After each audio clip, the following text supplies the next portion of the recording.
Shalom saudara, kita kembali bertemu untuk belajar firman Tuhan. Saya akan membagikan dari Injil Matius pasal 5 ayat 1 sampai dengan ayat 12. Tapi saya akan bacakan ayat 1 sampai 3 dulu karena kita akan belajar 9 perkataan atau ucapan Tuhan Yesus tentang bahagia. Di dalam Injil Matius ini Tuhan Yesus mengucapkan 9 kali bahagia. Itu bukan berarti Tuhan sedang memberikan 9 jenis kebahagiaan. Yang dimaksud dengan perkataan Tuhan Yesus ini, setiap beliau mengucapkan bahagia, berbahagialah orang, itu bukan berarti kebahagiaan yang tersendiri. Ini maksudnya adalah kebahagiaan memiliki 9 aspek. Ya.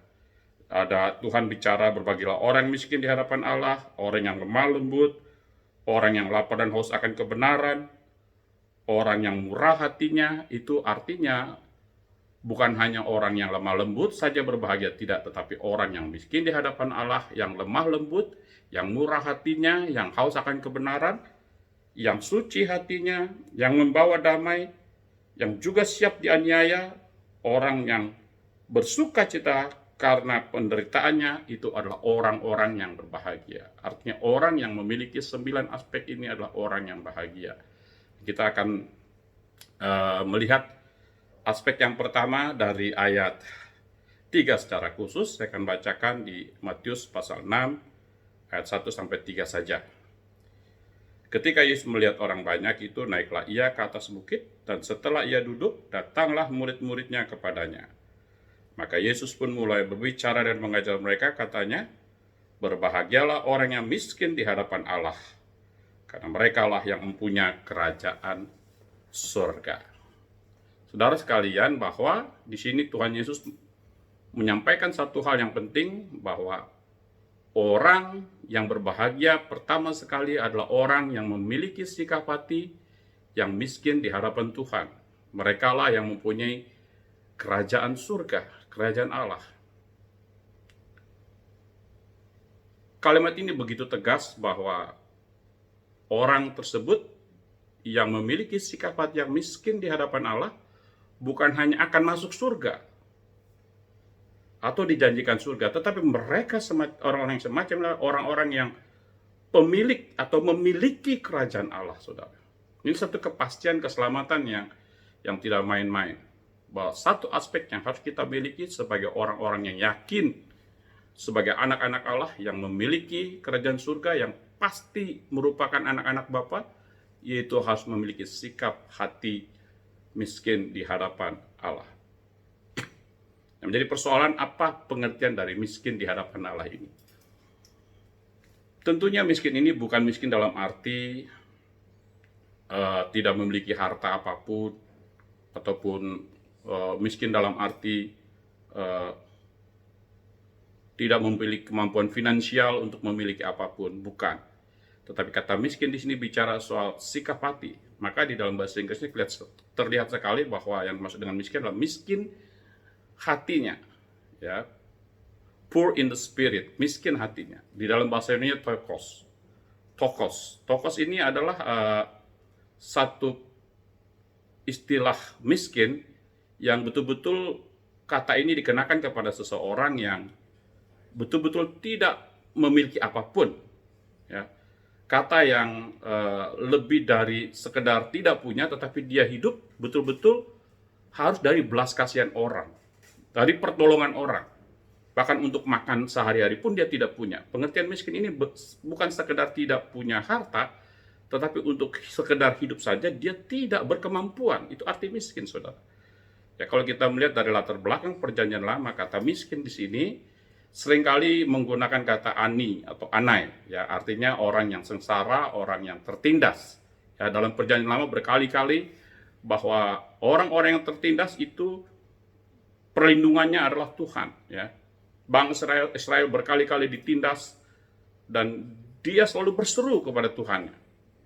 Dan dia mengatakan bahwa dia orang-orang yang tertindas dan hanya menunggu pertolongan Tuhan. Kalau kita melihat konsep miskin atau tertindas dalam perjanjian lama adalah orang-orang yang lebih kurang sama dengan pengertian tokos tadi, yaitu orang-orang yang tidak mampu menolong dirinya sendiri. Orang-orang tertindas atau orang-orang sengsara di dalam perjanjian lama itulah orang-orang yang dalam satu keadaan di mana dia tidak bisa menolong dirinya sendiri, kecuali hanya diam dan menanti pertolongan Tuhan. Saya ambil contoh di Yesaya pasal 61 misalnya. Kita lihat Yesaya 61, saudara.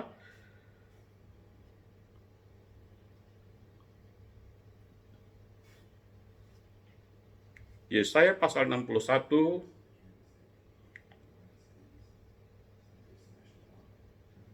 ayat 1, saudara.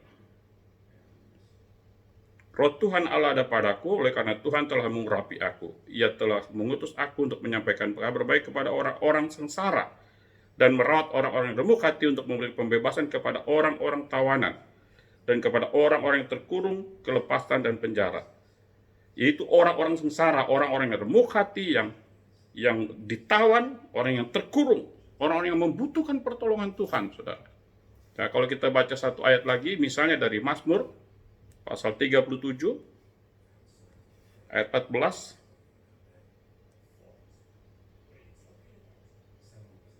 Orang-orang fasik menghunus pedang dan melentur busur mereka untuk merupakan orang-orang sengsara dan orang-orang miskin, untuk membunuh orang-orang yang hidup jujur. Jadi terjemahan kata tokos itu diambil dari padanan bahasa Ibrani, yaitu ani dan anai. Orang yang sengsara, orang yang miskin, orang yang tertindas, orang yang tidak bisa menolong dirinya sendiri. Itu yang dimaksud dengan kata miskin. Pada saat Tuhan Yesus mengatakan, berbahagialah orang yang miskin di hadapan Allah, karena mereka lah yang punya kerajaan surga. Lalu maksud Tuhan di sini apa, saudara? Jelas sekali bahwa konteks di dalam perikop ini adalah berkaitan dengan keselamatan. Ya, kalau kita melihat di dalam Matius tadi, pasal 5 tadi, saudara, ayat 3. Berbahagialah orang yang miskin di hadapan Allah, karena merekalah yang mempunyai kerajaan surga. Jadi jelas sekali bahwa orang yang merupakan pemilik kerajaan surga adalah orang-orang yang betul-betul di hadapan Allah, dia tidak punya apapun untuk dia bisa bawa datang kepada Tuhan dan menolong dirinya sendiri, sehingga dia bisa layak atau diperhitungkan dengan kebenaran dirinya sendiri untuk bisa dipertimbangkan masuk ke dalam kerajaan surga. Hanya orang-orang yang tidak mampu menolong dirinya sendiri, orang-orang yang hanya diam membutuhkan pertolongan Tuhan, menantikan pertolongan Tuhan, adalah orang-orang yang layak, yang Tuhan sebut pemilik kerajaan surga. Saudara, kita bisa mengambil satu pemahaman ini dari kehidupan pribadi Paulus. Kalau kita lihat di dalam Filipi, bisa memahami bagaimana konsep ini ada dalam kehidupan Rasul Paulus. Kita lihat di dalam Filipi pasal 3. Filipi pasal 3, kalau kita melihat bagaimana Paulus sebagai seorang Yahudi dari suku Benyamin, orang Ibrani asli, dan ahli Taurat, ya, bahkan dia adalah orang Farisi. Kita membaca dari ayat 4, Filipi pasal 3. Sekalipun aku juga ada alasan untuk menaruh percaya pada hal-hal lahiriah, jika ada orang lain menyangka dapat menaruh percaya pada hal-hal lahiriah, aku lebih lagi. Disunat pada hari ke-8 dari bangsa Israel, dari suku Benyamin, orang Ibrani asli, tentang pendirian terhadap hukum Taurat, aku orang Farisi. Tentang kegiatan aku penganiaya jemaat, tentang kebenaran dan mentaati hukum Taurat, aku tidak bercacat. Tetapi apa yang dahulu merupakan keuntungan bagiku, sekarang kuanggap rugi karena Kristus. Malahan segala sesuatu kuanggap rugi, karena pengenalan akan Kristus Tuhanku lebih mulia daripada semuanya. Oleh karena dialah aku telah melepaskan semuanya itu dan menganggapnya sampah, supaya aku memperoleh Kristus. Kita melihat inilah proses yang dialami oleh Paulus, ya, ketika dia sebelum dan setelah bertemu dengan Kristus. Bagaimana di dalam proses kehidupannya ketika Paulus belum bertemu dengan Kristus, dia mempunyai banyak hal yang dia bisa banggakan. Bahkan sebagai keuntungan lahiriah, dia orang Ibrani asli dari suku Benyamin, dia orang Farisi, dia seorang yang mentaati hukum Taurat, tidak bercacat celah. Dia orang yang pintar, saudara. Artinya, dia mempunyai banyak hal yang merupakan kebanggaan dia, keuntungan dia secara lahiriah. Tetapi ketika dia bertemu dengan Kristus, dia menyatakan bahwa dia melepaskan semuanya itu. Apa yang dahulu menjadi kebanggaan dan keuntungan, sekarang dianggapnya rugi. Bahkan bukan hanya kerugian, tetapi bernilai sampah, saudara. Jadi di dalam kekristenan yang sejati, dalam proses keselamatan yang sejati adalah ketika kita bertemu dengan Kristus, maka di situ kita menghitung ulang siapa diri kita di hadapan Dia. Semua dihitung ulang. Dan ketika apa yang menjadi kebanggaan moralitas kita, kebanggaan intelektual kita, kebanggaan ekonomi kita, kekayaan kita, maka ketika kita menghitung ulang dibandingkan dengan memperoleh Kristus, maka itu bukan hanya bernilai nol, tetapi rugi, saudara. Artinya tidak sebanding. Bukan hanya tidak sebanding, tetapi bernilai sampah. Kita accounting, menilai ulang siapa diri kita ketika kita bertemu dengan Kristus, saudara. Dan ketika kita bertemu dengan Kristus, maka kita melihat bahwa apa yang menjadi keuntungan kita, kebanggaan kita, ternyata bukan hanya rugi, tetapi nilainya minus dan bernilai sampah. Artinya, bukan lagi sesuatu yang menguntungkan, bahkan memalukan, saudara. Ketika kita menyandingkannya, membandingkannya dengan Kristus. Di sini dikatakan, dia melepaskan semuanya itu dan menganggapnya sampah supaya dia memperoleh Kristus. Saudara sekalian, inilah yang dimaksud dengan miskin di hadapan Allah. Bukan dalam arti kita menjadi miskin secara harta, ataupun kita menjadi orang yang paling bodoh di dunia ini, bukan. Tetapi sikap hati kita terhadap diri kita sendiri, kita harus kembali menghitung ulang, mereposisi ulang. Kekristenan yang sejati harus ada momentum ini. Bagaimana dia melihat dirinya sendiri. Karena Alkitab mencatat bahwa ketika kita datang kepada Kristus, datang kepada Allah, kalau kita tidak memiliki hati yang miskin di hadapannya, hati yang menyadari penuh bahwa kita tidak bisa menolong diri kita sendiri, maka kita tidak pernah dapat apa yang namanya keselamatan, saudara. Keselamatan harus dimulai dari sikap hati yang selalu melihat dirinya sendiri miskin, melarat, tidak memiliki apapun kecuali belas kasihan Kristus, saudara. Dengan cara itulah kita bisa memperoleh Kristus. Bahkan bukan hanya itu, kita harus berani. Bila dibandingkan dengan Kristus, semuanya itu bernilai sampah, saudara. Sesuatu yang bersifat sampah, bernilai sampah, itu tidak pantas diletakkan dimanapun. Kekayaan kita, moralitas kita, semua tidak pantas. Karena itu bukan memuliakan, bahkan berbau di hadapan Tuhan. Berbau busuk.